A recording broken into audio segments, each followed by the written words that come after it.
Um, kind of what I've said before, I thought we played pretty good first half. We didn't play, I knew we were on the edge a little bit defensively the first half.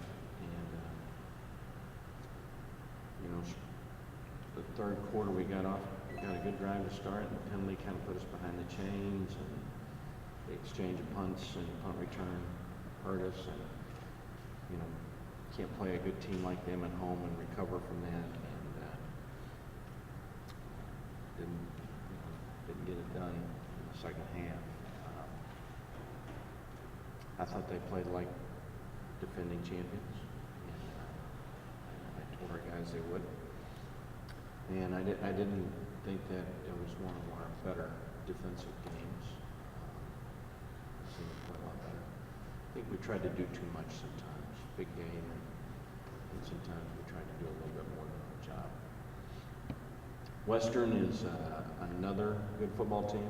This may be as good an set of athletes as there is in this conference. Really good team speed, outstanding running back, hard runner, getting the ball a lot of different ways. Solid offensive line, solid receiver. Coach Petrino's always done a good job offensively. He's doing a good job with this team. They have good speed and quickness on defense. They are a little suffocating at times. They're the only team in our conference, and one of the few, I think a dozen maybe, that is in the top 35 in both offense and defense in the nation. So they're a pretty complete ball club. We're going to play well.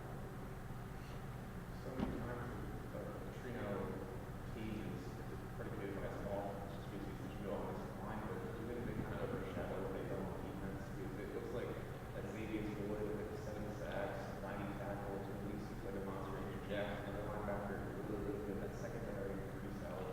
Do you think that's the case with this team? A little bit maybe. I think anytime you look at one of Bobby's teams, you get caught up with the way he moves the football and things. But this is a good defense. They have really good athletes and good speed, and they're not big necessarily, but they are aggressive. They fly to the ball. They're good tacklers. They get a lot of big hits. This is a good defensive ball club. So y'all tend to get in like that second half, especially with the exception of and that's got to be a word as an analysis.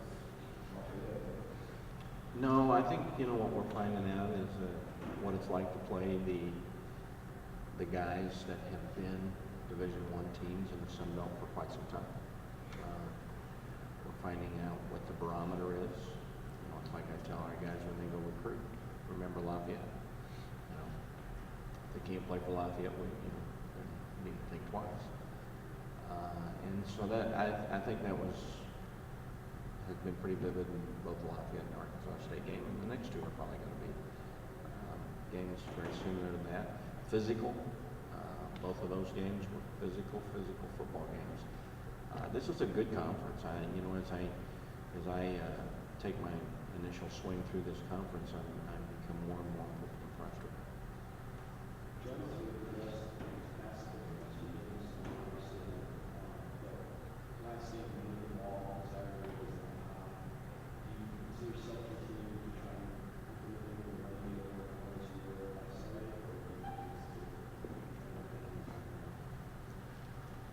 It's going to vary game to game, but I think what you're seeing is, we're getting closer. I think we had 30 passes and 32 or 3 runs in the night.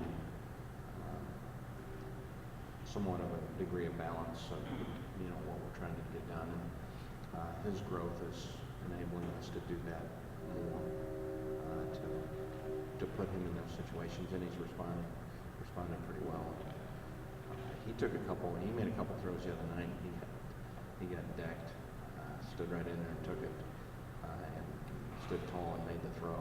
Sometimes, a fan doesn't see what happens to the quarterback after he threw the ball. He had 2 or 3 of them the other night that he got rocked pretty good because he put the ball on the money, which says a lot about offensive pressure. That's the second consecutive game where he's been pretty good. I don't think that Arkansas State, is that more of a protection, or is that just more of the athlete play stuff that they're bound to get through these so that they don't get through that well? It's just college football. It's what happens. You know, some quarterbacks can stand there and make that throw and take that hit. Some have a hard time. He's proven he can do that. And if they can't do it, you can't give it to them. I mean, they've got that or they don't. In my experience in coaching them, and he has that. But it's going to happen. I mean, there's going to be blitzes. And sometimes we empty the backfield and have empty protection, and they rush one more than we can block. And he knows he's going to have to make a throw in the face of that. He knows which one's unblocked, things like that. So it's college football. It's what happens.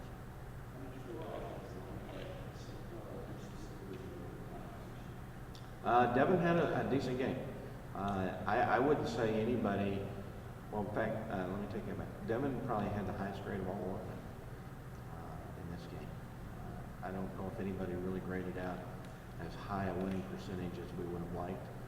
They weren't bad, but Devin probably had the highest grade of all of them. He'll start again this week. Western Kentucky's pass defense is quite down. A lot of opponents. Is this going to be one of those Georgia State type games where we try and scale Jones back there and try to beat him with the run, or is he going to have in the first half and Saturday?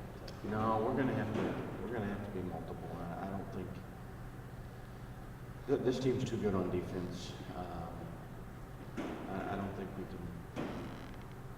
There's not even a comparison to Georgia State and Western Kentucky defensively. I don't think we can think in any of those kind of regards to the game.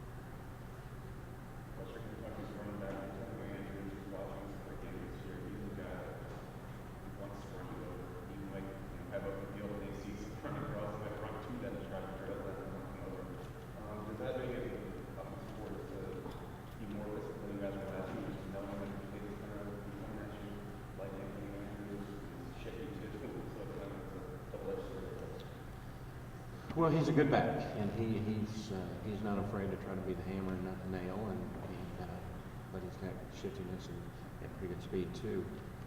I think the point that you're making in a roundabout way is we might have got a little out physical in the Arkansas State game, and we're finding out the physical level it takes to play Lafayette's and Arkansas State's and those people, and that we have to match that. If we want to win the game Saturday night, we're going to have to raise our level a little bit in that area.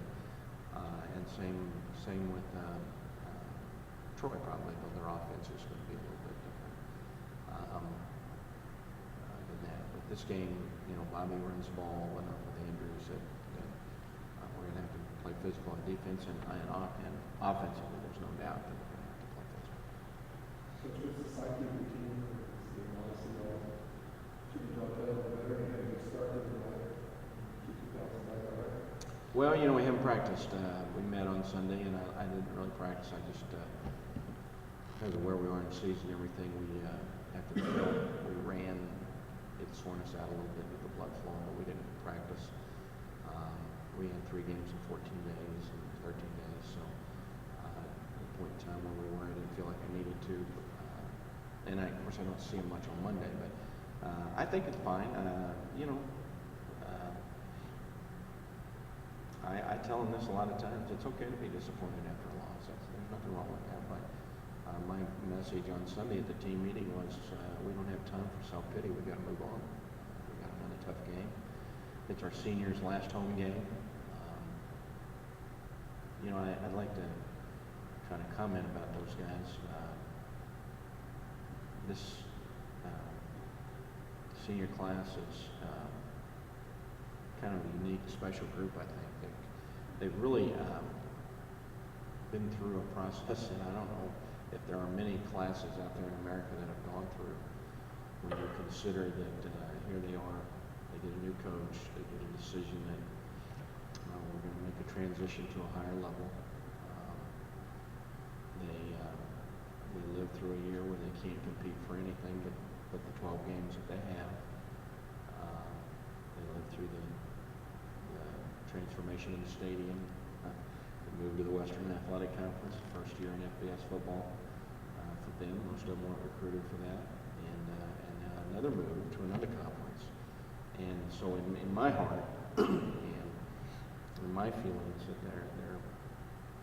they have a special spot to me because of what they've gone through. And I think anytime as you near the season, you know that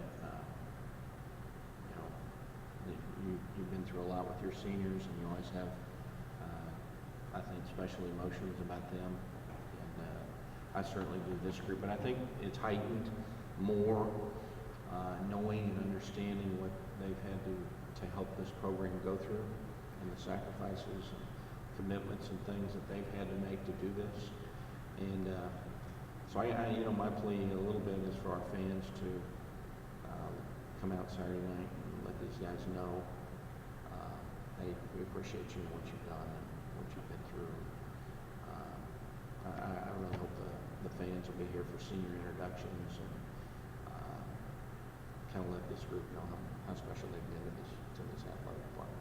Do you feel a strong bond with the seniors more so than the last year? You spent more time around them when you came in and they were sophomores, freshmen, or their juniors or seniors last year. Do you feel that you've seen them grow up more, you've seen them mature more? Does that kind of resonate with the listeners? I think so. I mean, each senior class carries its own emotions with it as a coach, but the more you're with them, the more that grows, and the more ups and downs you've been through with them. So, yeah, I think so. There's been a lot of great days and tough days and ups and downs and things that you've shared together and things, and obviously with 3 years with the group, it's more heightened than with 2 or certainly with 1.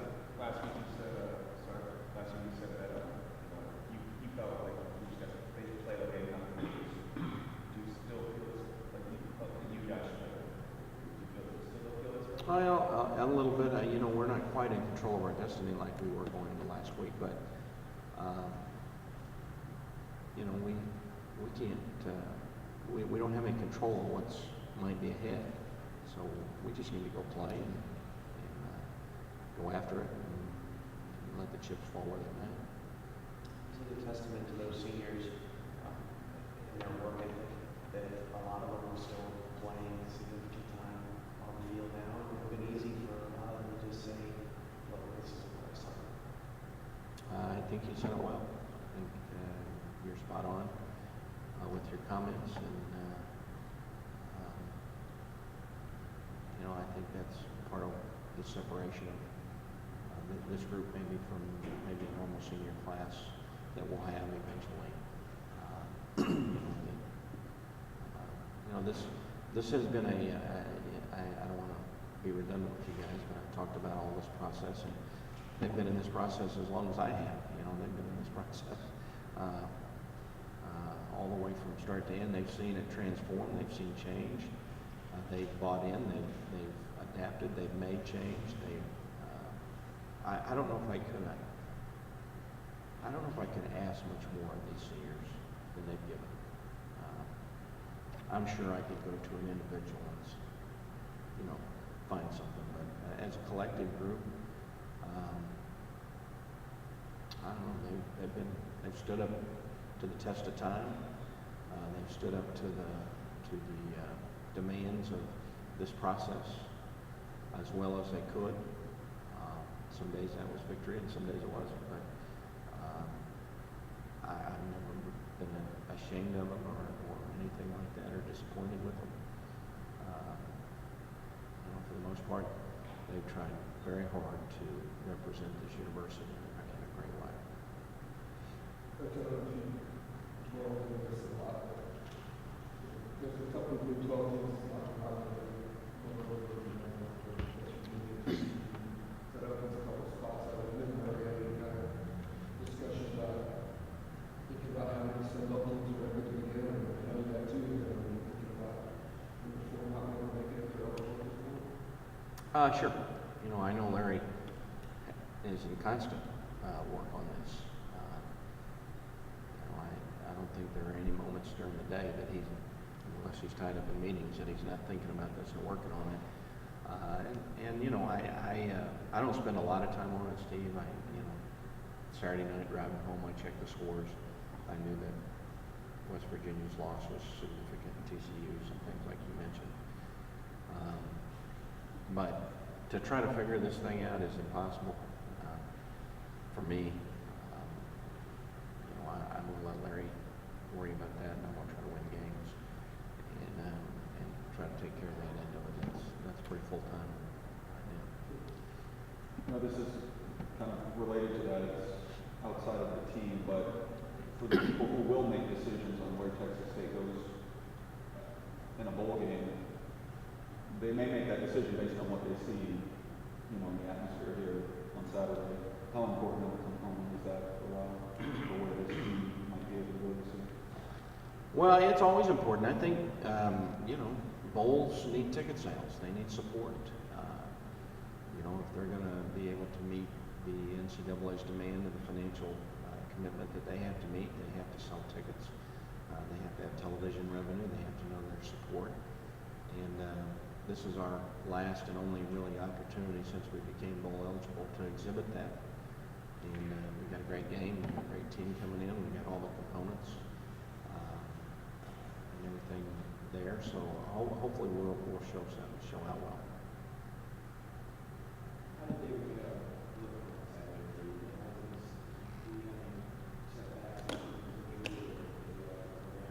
Yeah, I didn't see any.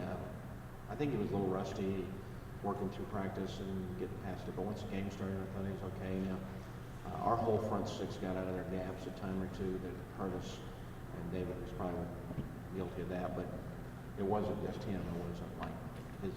I didn't see any jet lag from the injury, which is kind of what I think you're asking. I think made a big interception for us. I keep kidding him. Maybe somebody will stumble into the end zone and score. You know, it was a big play for us. So he came back pretty good, and I think he'll play better this week too. Coach, obviously 62 players or 63 players out there. We'd like to. We're pretty efficient for the amount of plays we run, obviously. Our formula right now is probably a little more of draining the clock than it is speedy, of which we get things done. And of course, our number of plays goes up with the number of stops our defense makes. And so, you know, I'm not sitting around bemoaning that fact. I'm more interested in, you know, the efficiency of how we play and what we get done than that. But yeah, you know, eventually maybe we'll be more of the huddle up tempo teams. But until I can get this program where it complements each other on both sides of the ball, I don't know if we're ready for that yet. Hopefully we're working that way. Do you think that 3 o'clock is always prevalent in the third quarter? Because it seems like on Saturday, I think you guys have punted 3 times in that quarter, maybe 2 3-and-outs, and still on the ball for 6 minutes. I mean, it seems like failure is that 3-and-out in 30 seconds. But it's more prevalent to get through the third quarter, so as we get to the fourth, we say to be able to play a close game, be able to play through. Well, I mean, we don't want to play a close game. I wish we'd win 40-0. I could have a Coke at halftime. You know, it just don't quite work that way for us right now. So I think in us, in our football team right now, with our defense and offense, to go on the road and play teams like we're playing Troy and Arkansas State here at the end. That's not going to happen. You know that, and I know that. So what we have to do is manage the game so we can come away with the W. And you know, it's like I tell our team just about every Saturday pregame, the game's going to come down to a handful of plays. If we're going to win the game, we're going to win it in the fourth quarter. And we may lose it in the fourth quarter, but it's going to come down to a fourth quarter game. And this one, you know, it's like you and I talked Sunday night. A 2-touchdown lead is really insignificant in so many ways. When the field goal went in, that changed the game a little bit. But a two-touchdown game, you can stick to your game plan, you can hang in there. Because once you get the one score, now it's a one-score game. So now a 3 and out, you're back going back after it. So, you know, unfortunately, the field goal hurt us there. I don't know his knee down, so kind of got away from us that way. That's kind of where we're at right now. Maybe there for a little while, but hopefully we'll get to it.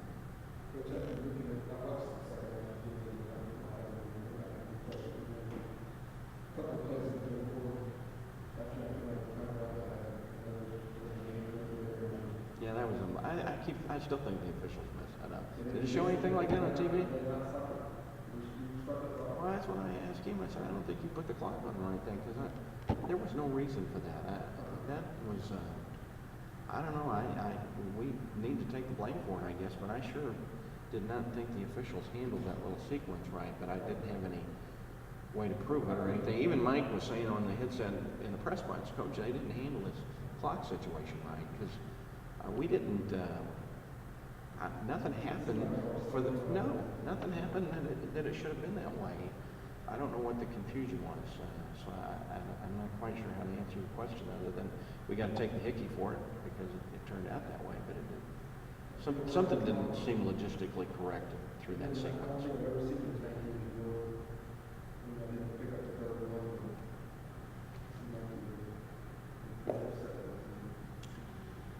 Well, you're talking about the one in the first half? Second half. Well, I was. You know, they want to go for it on fourth down. Well, you know, you failed on third down twice in this game, and it's hard for me to have confidence that you're going to do that at that point in time. And that, you know, you got to convert those guys. Let's face it, you got to. That's got to be. Yeah, we didn't need to give them back the ball, and it's disgusting for me, and it's disgusting for our players to not get it done. And you know, and I kind of thought Rob had a chance. I think it was Rob that I thought he had a chance to get it done. You may have taken 7 out. What was your thinking about fake field goal? Was that call or was it call? You just talked about Yeah, you know, we were in the fourth quarter, so time was starting to wane, and we could have got to 3 points. I wasn't going to leave any bullets in the chamber, and we did have a good feeling about making that. We were close, so I felt like it was worth the gamble, the risk. I knew the consequences, but we had executed it well during the week. Jason made a heck of a catch on it, but they did cover him before we got the first down. So, you know, if it works and we do well on it, you're calling me a riverboat gambler today, and if it doesn't work, you're saying, why the hell did you do that? You know, so I'm going to live with both sides of it. That's the nature of the beast.